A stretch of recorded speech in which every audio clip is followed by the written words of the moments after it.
যে বাংলাদেশের প্রধান সেনা আধিকারিকের থেকে, প্রাক্তন সেনা প্রধান আধিকারিকের থেকে কয়েকদিন আগেই শোনা গেছিল যে মাত্র 4 দিনে নাকি তারা কলকাতা দখল করবে, যে বাংলাদেশ শক্তির দিক থেকে নিজেদেরকে ভারতের সাথে তুলনা করে ফেলেছিল, সেই বাংলাদেশ নাকি বিজয় দিবসের শুভেচ্ছা বার্তায় দেশের নাম নেওয়া হলো না বলে কাঁদুনি গাইছে। এই কি রকম হলো ইউনূস সাহেব? আসলে ঘটনাটা হয়েছে গত 16 ডিসেম্বর অর্থাৎ সোমবার ছিল বাংলাদেশের 53তম বিজয় দিবস বা স্বাধীনতা দিবস।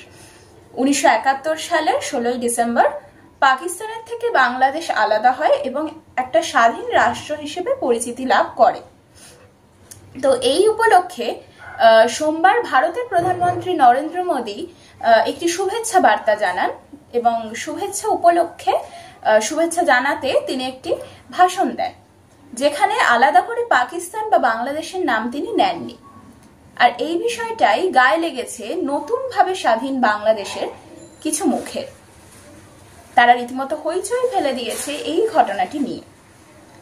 গত জুলাই মাসে বৈষম্য বিরোধী যে ছাত্র আন্দোলন আমরা সকলেই দেখেছি যে সেই মুহূর্তে বাংলাদেশে আগুন জ্বলে গেছিল, বহু মায়ের কোল খালি হয়েছে, বহু বাড়ির সন্তান মারা গেছে, তারা আবাল বৃদ্ধ বনিতা সকলে অংশগ্রহণ করেছিল সেই আন্দোলনে।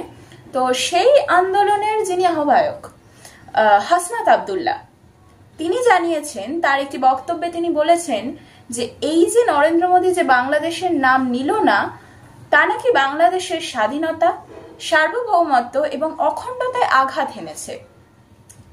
আবার বাংলাদেশের অন্তর্বর্তীকালীন সরকারের যিনি প্রধান আইনি উপদেষ্টা, তিনি আবার বলেছেন, যার নাম আসিফ নজরুল সাহেব, তিনি আবার বলেছেন যে বাংলাদেশের বিজয়ে ভারত নাকি শুধুই বিজয়ের মিত্র ছিল, তাছাড়া আর বেশি কিছুই না।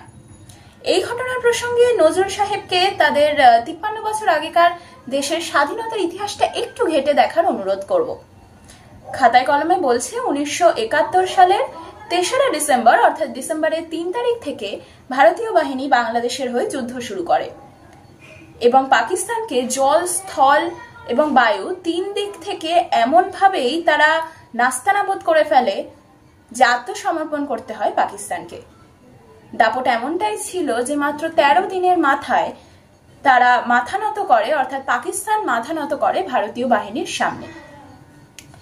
শেখ মুজিবুর রহমান অর্থাৎ স্বাধীন বাংলাদেশের যিনি প্রথম প্রধানমন্ত্রী, প্রাক্তন প্রধানমন্ত্রী শেখ হাসিনার বাবা, তিনিও কিন্তু ইন্দিরা গান্ধী অর্থাৎ ভারতের তৎকালীন প্রধানমন্ত্রীর অবদানকে অস্বীকার করতে পারেননি।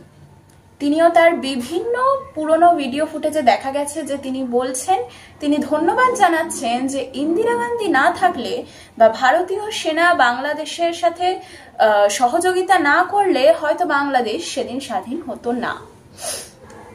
আবার ভারতের অবদান যে বাংলাদেশের স্বাধীনতায় ঠিক কতটা, তা যে কোনো পুরনো ভিডিও ফুটেজে যখন দেখা যাচ্ছে যে ভারতীয় সেনাবাহিনী বাংলাদেশে প্রবেশ করছে, তখন আমজনতার যে উন্মাদনা, তা দেখলেই বোঝা যায়, তা দেখলে সহজেই অনুমান করা যায় যে ভারত বাংলাদেশের বিজয়ের শুধু মিত্রই নয়, ভারত বাংলাদেশের বিজয়ের মূল কারিগর।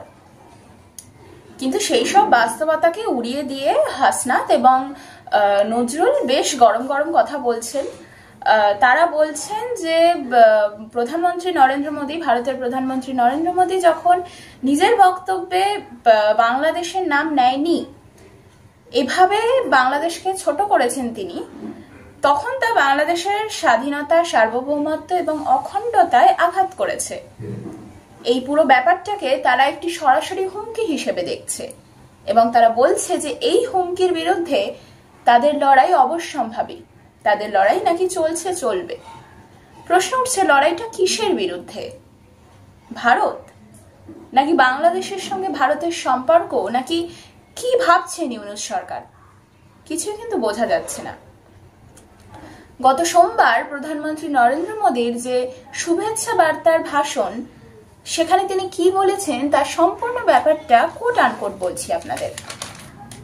প্রধানমন্ত্রী নরেন্দ্র মোদী নিজের ভাষণে বলেছেন যে আজ বিজয় দিবসে 1971 সালে ভারতের ঐতিহাসিক জয় অবদান রাখা বীর জওয়ানদের সাহসিকতা এবং আত্মবলিদানকে সম্মান জানাচ্ছি।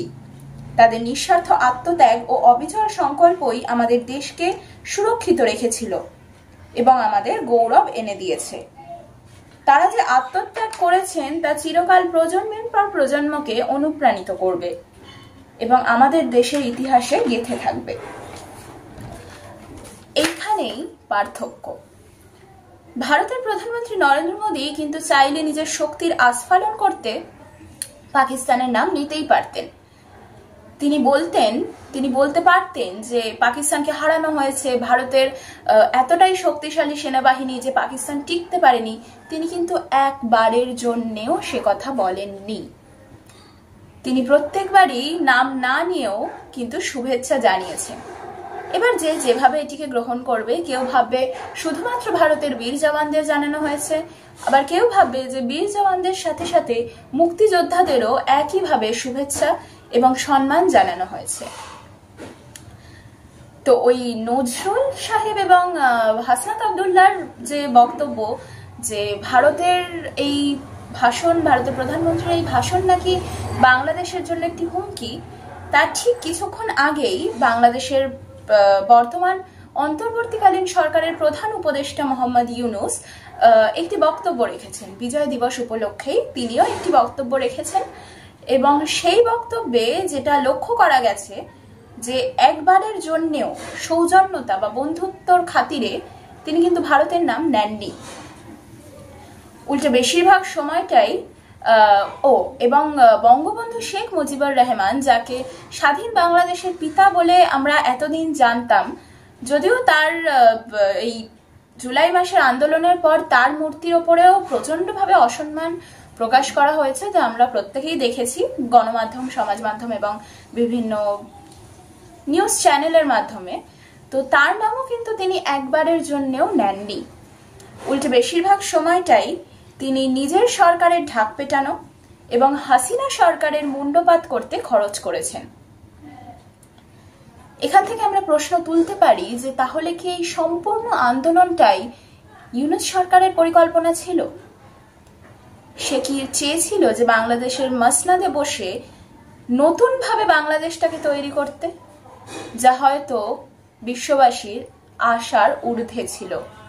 বিশ্ববাসী হয়তো ভাবতে পারেনি যে বাংলাদেশ এতটা হিংস্র হয়ে উঠবে, বাংলাদেশে এরম ভাবে নতুন করে তালিবানি শাসন শুরু হবে। হ্যাঁ, তালিবানি শাসনই আমরা বলতে পারি, কারণ প্রতিদিন একটাই খবর খুব কমন আমাদের কাছে এখন, তা হলো বাংলাদেশের সংখ্যালঘুদের হিন্দু অত্যাচার। এই নিয়ে এর আগেও প্রতিবেদন করা হয়েছে, এই নিয়ে বহু জায়গায় বহু লেখা, খবর, ভিডিও ফুটেজ প্রকাশিত হয়েছে, তা আমাদের কাছে আর অজানা নয়। তবে এবার প্রশ্ন উঠছে যে ইউনূস সরকার কি চাইছেন? এই নজরুল, হাসনাত আবদুল্লাহ এরা কি এই পরিস্থিতিতে দাঁড়িয়ে ঘোলা জলে মাছ ধরতে চাইছে? কি ভাবছেন ইউনূস সরকার ভবিষ্যৎ বাংলাদেশের সঙ্গে সব প্রতিবেশী রাষ্ট্রের সম্পর্ক নিয়ে? তিনি কি আবার কোনো নতুন অজুহাতে বাংলাদেশিদের ভারত বিরোধী করতে চাইছেন? একেবারেই কি সম্পর্কটা শেষ করে দিতে চাইছে ভারতের সাথে? নাকি চীন পাকিস্তানের সঙ্গে হাত মিলিয়ে কোণঠাসা করতে চাইছে ভারতকে?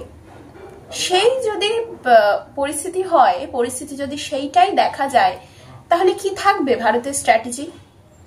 কি পরিকল্পনা নেবে ভারতের প্রশাসন? কি ভাবছেন আপনি? জানান কমেন্টে।